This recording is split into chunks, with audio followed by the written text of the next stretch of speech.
What's up guys, and welcome back to another episode of the Realistic Summer Career Mode. This is episode number 19, and we're starting today's stuff with looking at the World Cup in Qatar 2022, and this was an interesting one. Yep, in the summer, you see the groups here. Quite interesting, for the most part, as you'll see Hungary made it through their group. And he also made it through the last 16, beating Portugal. And then they beat Brazil! Hungary got to the semis, only to lose to Germany, who, as you'll see in the final, beat Denmark, who knocked out Messi's Argentina. Yep, Germany-Denmark final, but the Germans came out on top. They win the World Cup with Denmark, the runners-up. But Hungary won our hearts. Get into the semi-finals. That was absolutely ludicrous, man. Even so, to start today's stuff, as you can see, we are beginning a brand new season. Season 2 beginning at Selhurst Park today. Absolutely buzzing for after a great season 1. The board obviously delighted. The Arsenal finish in mid-table. We finished in 10th place. The Arsenal reached the last 16 in the FA Cup. We won the whole thing. So we're going into the Europa League for season 2. And the question is, what is our budget going to be?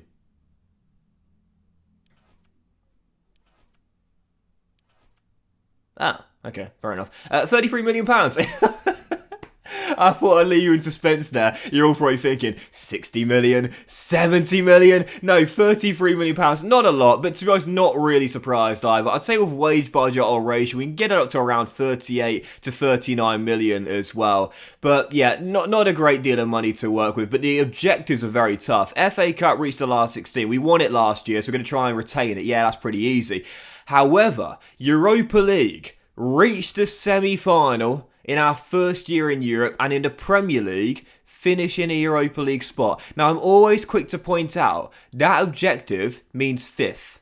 5th. No lower than 5th. Even though 6th can give you the Europa League, in the game, only 5th is guaranteed to be a Europa League spot. So even if you finish in 6th place, even if that's good enough for you to qualify for the Europa League, the board still won't consider it a success. So we've got to finish in 5th place.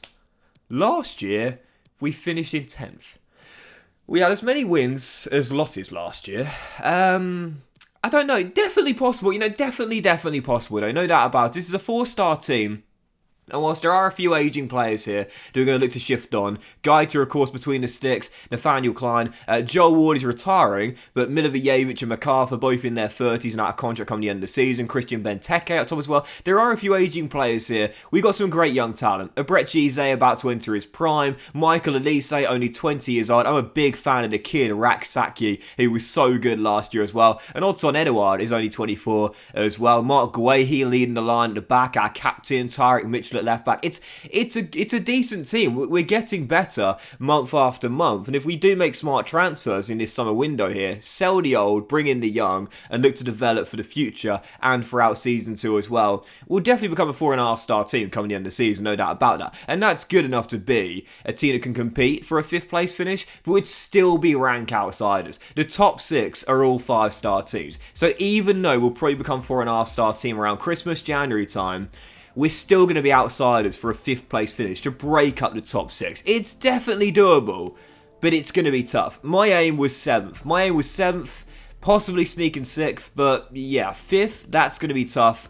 We'll go all out in our pursuit of that. Even so, as you can see, I did decide to give a few contracts. There are loads of players that deals that come at the end of the year. Raksaki, the youngster, of course, is going to get a new deal. Jeffrey Schlupp, he was a great backup for Tyrick Mitchell last year. Did really well in the games he came in. And of course, Wilfried Zaha as well. This would be his contract year. Just like in real life, his deal is up in 2023. But Wilfried Zaha has just won Crystal Palace a major honour, and he's got us into Europe as well.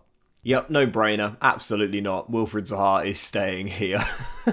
Imagine selling him after finally getting Crystal Palace a major honour and getting into Europe as well. No, Wilfried Zaha is staying right here. But loads of players on the transfer list though, and like I alluded to a moment ago there, we've got to get a bit younger. There are several players here that have got to go. Christian Benteke, I was thinking about keeping, but now he's in the final year of his contract. Third choice striker. I'm okay letting him go. Gaeta in his mid-30s. He only got 4 clean sheets all year long last year. I need a new shot stopper between the sticks. MacArthur, Milivojevic, the captain, they've got to go. Both in their 30s. They need to be shipped on ASAP. But for the sales and starting the window off, we're around £37 million in the budget. I had to get to work straight away in raising that cash. We're going to bring in some raw first team quality to play in a European competition. Christian Benteke, wanted by a couple of clubs. One was Angers. Yeah, I guess I could see that. He does speak French, Christian Benteke, but Eintracht Frankfurt put in a bid in straight afterwards, and that to me seemed a little bit more realistic. So Benteke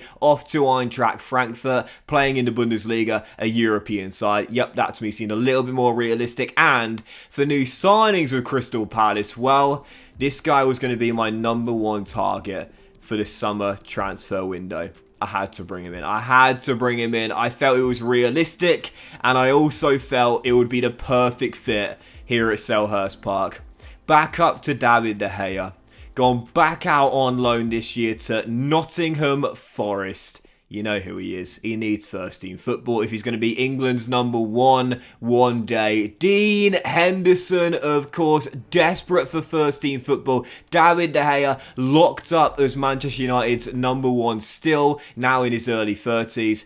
He's got to leave to get first team football, either on another loan spell or on a permanent transfer. In the game, obviously, we can't get him on loan because, well, you know how FIFA career mode goes. A player gets to a certain age, you won't be able to loan him in, but we do have the cash to bring him in, valued at 25 mil. And the other club that was interested, I thought it was a really interesting one, Tottenham Hotspur, under Antonio Conte. Now, I didn't think that was too unrealistic, but the thing that confused me was this. I checked Spurs' squad and Hugo Lloris is still there. So I was thinking, why would Henderson go from being a backup at Manchester United to a backup at Spurs? Now, last season in the game, they both finished in the top 4, so they're both going into the Champions League, and the Red Devils actually won the Champions League last year. So Dean would be doing the same thing. He'd be moving from a backup behind David De Gea to a backup behind club captain Hugo Lloris. To me, I didn't think that made sense. If he was going elsewhere where he'd be a number 1, yeah, I could definitely see that happening, but to be a backup at Manchester United and then move to be a backup at Spurs, He's just doing the same thing, isn't he? So Henderson in our big money signing, 37.5 mil plus a 5% sell-on clause. I've got to say that to me seemed like a really realistic transfer for a 25-year-old goalkeeper, now 82 rated, desperate for first team football, and he's going to get European football here at Selhurst Park. Now we're in Europa League as well. We wanted a long-term successor for Gaeta. We've got him. He's a decade younger than the Spaniard, and he's our new number 1. The vast majority of our budget spent on bringing him in, but it was my main goal for the summer. I needed a new shot stopper. We got 4 here, and I know Sam Johnson's heroics in the FA Cup final will never be forgotten about, but really, is he good enough to be our starting goalkeeper for now and the future? Possibly, but we could do better and we could get younger. We've done that with the signing of Dean Henderson, my number 1 target, and I bought him in. And again, Spurs, I could see it happening, but only if Hugo Lloris left, because Lloris will stay as Spurs' number 1, presumably until he retires or decides to go back to France. He's club captain. He's been Spurs' number 1 for a decade. I really didn't see the sense in that for Henderson. Why would you go from being a backup at one club to a backup at another when first team football is clearly your main goal, hence why you've gone out on loan to Nottingham Forest for a year? It kind of made no sense to me, to be honest. But even so, Henderson in, and I'm buzzing about that. Unfortunately, one of my big other targets is not going to be coming in. Yeah, you would have seen it a moment ago there. Interest in Ivan Toney, relegated with the Bees. Oh, I wanted him back. You know how much I love the shocker. I've had him in 2 different saves. He's been great in both of them, but he's going to go to Wolves. That, to me, is quite a realistic signing there, I'd say, as the long-term success for Raul Jimenez. Even so, we are going to sell Milivojevic. He's going to go to Ligue 1. I'm okay with that. The captain last year barely played. He needs first-team football. Final year of his contract, 21 years old. I'm totally fine letting him go. But I only got a player from the free agents pool, and this is quite an interesting one as well. Reece Brown. Now, you might be sitting there thinking, Why would you sign a 68 rated midfielder? And I'll tell you why. I've seen this guy play quite a few times for Forest Green Rovers. Now, you know I've got a soft spot for that club, being a fellow vegan. But Reece Brown, I've always found this guy to be a really good, hard-working, energetic midfielder. And this is what I need. Like, this is what I need in my team. A player in his prime right now, still got several years to go before his ability starts to show signs of decline. He's on a low wage. He's a squad player. He knows his role. I'll take that. I will take that every day of the week. He's only here as emergency cover, but I like that. I really do. Free agent Reece Brown. And you know, Crystal Palace recruitment policy, they like those players from the lower leagues in the English football division system. So yeah, bringing in Reece Brown on a freebie, I'll have that just as a backup here. And 4th/5th choice midfielder to replace Milivojevic and MacArthur as well. But this is the big one. This is what you've been waiting for. Oh, man. Oh, no. No, I didn't want to do this, but I had to do it for the realism. What did I say at the end of the last episode in the season finale? I didn't want to replace any of my front three unless a big bid came in from a big club, because it'll be realistic. If I was doing this save just for fun, I wouldn't accept this bid. I'd turn it down and block overs, but unfortunately, I've got to be realistic. Yep, Manchester United putting in a massive bid for Michael Olise. Great debut year for us last year. Only 20 years old and 80 overall. But whilst I saw him as my future star on the right-hand side, for realism, I had to sell him. I had to do it. Manchester United bought Wilfried Zaha several years ago as a youngster at Crystal Palace. So it's kind of like history repeating itself.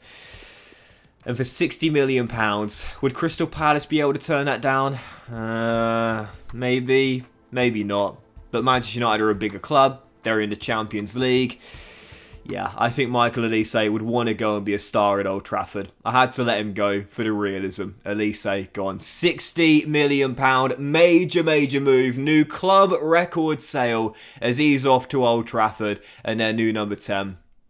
Gutted. Absolutely gutted. I had no plans to sell him whatsoever, but for the realism, I had to do it, man. I had to do it. It's a shame because, again, if I was just playing the save for fun, I would have just rejected that offer, blocked it and said, nope, not going anywhere. He's my star. But you got to think about it in the terms of realism here. Manchester United are in the Champions League. He's got a chance to play with some of the world-class players in the Premier League. Cristiano Ronaldo, who's still there, for example. You know, for realism, it just had to go through. 60 mil, though, is a really good fee as well. And I guess I'll take that. That's the best I could have done in that situation. For realism, we had to sell him. But for the fee we got, 60 mil, I'll take it. Our budget is now just shy of that after the board skill a bit at the top. But unfortunately, whilst Zale coming to replace him, we have now replaced one of, if not our best young talent. He has now gone. That is gutting. But for realism, I had to do it. Keeping the save realistic, that's the aim of the game. And I'm not making any exceptions whatsoever. But that will end today's episode of the Realistic Summer Career, guys. Big fan of you for watching. Hope you enjoyed. Please drop a like. Much love to you all. Have a fantastic day. And I'll see you for the next episode very soon. With around 60 mil in the budget now, but no more Michael Olise. Who do we replace him with? We'll find out in the very next episode. Have a great day. Much love. And I'll see you for the next episode very soon.